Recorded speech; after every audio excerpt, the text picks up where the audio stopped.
Nos ocupamos ahora de la negociación con el Fondo Monetario Internacional, negociación que cabeza el ministro de Economía. Con este tema ya está Julia Estrada. Julia, bienvenida.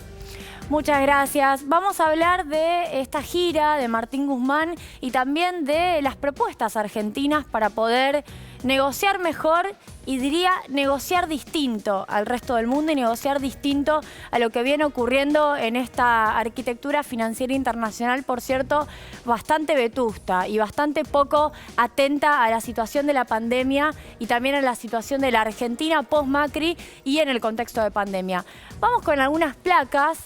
Hoy tenemos poco tiempo, vamos a ir brevemente a repasar 3 ejes que el ministro Martín Guzmán, obviamente en representación de la Argentina, está planteando en el exterior. En primer lugar, eliminar los sobrecargos o las sobretasas. Esto es muy relevante, ya lo hemos explicado acá, yo hice una columna entera explicando el problema de los sobrecargos, una injusticia total y absoluta. Argentina paga de más en su tasa de interés por culpa del gobierno anterior que se sobreendeudó por encima de la cuota argentina, pero además porque Argentina obviamente está pidiendo reestructurar su deuda. Por eso el FMI te cobra de más. ¿Cuánto? 2 puntos por encima de la tasa que le cobra a todo el mundo. Eso significa para Argentina 1.000 millones de dólares más por año. Bueno, esa es una batalla, obviamente, de Martín Guzmán y el Ministerio de Hacienda.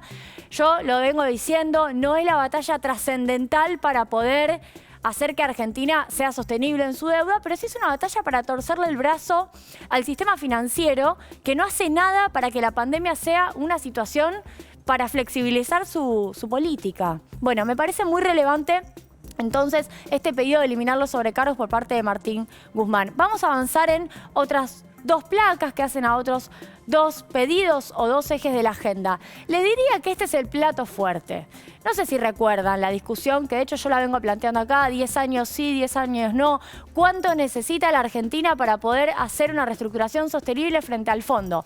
Bueno, todo se encamina para que el FMI gane en relación a que son 10 años. Argentina entra en el acuerdo de Extended Fund Facilities o acuerdo de facilidades extendidas, pero lo que está pidiendo la Argentina es un fondo de resiliencia y sostenibilidad financiado con los DEX. Ustedes me pueden decir qué son los DEX. Bueno, son los derechos especiales de giro. Los DEX son esa moneda del Fondo Monetario Internacional que está capitalizando a todos los estados por estos días, va a ocurrir dentro de unos meses, y que lo que hace es financiar. Si los países ricos ceden su cuota o su agregado de cuota porque no la necesitan, Argentina va a usar claramente esos 4.300 millones de dólares adicionales, pero los países ricos podrían cederlo, y si lo ceden puede ir a un fondo y este fondo ser parte de la financiación de un nuevo y tercer programa. Esto plantea el gobierno argentino, muy interesante desde el punto de vista de la reconfiguración de la estructura financiera, un nuevo y tercer programa que es distinto al stand-by. El stand-by es el que entró Macri. Y es distinto al de facilidades extendidas, que es el que nos quieren ofrecer ahora, que en algún punto plantearía mayor extensión en plazos y mayores montos de refinanciación. Ahora, ¿Argentina puede entrar ahora en este nuevo y tercer programa? No. Eso es lo que dice el fondo. Ahora no.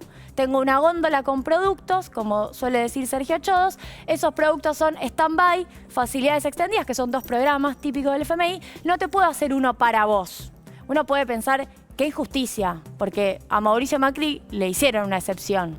A un gobierno, no a un país, a un gobierno. Pero ahora dicen excepciones no hay, ¿no? A veces hay excepciones, a veces no. Ahora el FMI dice no hay excepciones para Argentina. Argentina tiene que entrar en los acuerdos que hay. Pero podemos, y acá se va encaminando la negociación, podríamos armar un nuevo programa, que Argentina no entre ahora a ese nuevo programa, pero que cuando se cree, Argentina automáticamente entre. ¿Bien? Ahí está yendo la negociación por ese carril, por esa senda. Me parece novedoso, con las limitaciones ostensibles que hay en la cuestión. De cualquier manera, no es lo que a priori sería ideal para el país. Sí, claro, Argentina está planteando una pelea por modernizar la arquitectura financiera global. Me parece relevante. Más relevante me parece lograr un acuerdo que para nosotros sea sostenible, sea pagable. Situación que le debería preocupar, por cierto, más al FMI. Cuando la deuda es muy grande, no solo el problema es del que debe, sino del que presta. Por eso también el problema es del FMI, les debería preocupar que Argentina pueda pagar. Vamos al último punto, que es el otro eje. Podríamos decir que es el eje de Janet Yellen, pero me parece bien que a la Argentina se lo haya apropiado como una propuesta propia, que es la tasa de imposición mínima con una alícuota del 15%. Es poca la alícuota del 15%, fundamentalmente va a ir a recaudar las arcas de los países desarrollados. Es cierto que la Argentina, si tiene una imposición a las empresas que va hasta el 35%, en algún punto esta alícuota quedaría un poco más abajo, pero lo cierto es que sería novedoso en el marco del paquete de medidas que dice Argentina, que es, che, no cobren de más cuando no corresponde. Si un país tiene una deuda demasiado grande por la que le dejó un gobierno anterior con responsabilidad del FMI que la explica, por ejemplo, lo que ocurrió durante el gobierno de Donald Trump, interviniendo con Claver Carone. Hagamos un programa que se adecue a eso y hagamos que las multinacionales paguen por lo menos una tasa mínima en todo el mundo, podemos decir que estamos discutiendo las condiciones de funcionamiento del capitalismo financiero global. No está nada mal. Sí, y con esto cierro, sería muy bueno que Argentina logre un acuerdo que de verdad pueda pagar. Y esa es una solución para Argentina, pero también y sobre todo para el Fondo Monetario Internacional.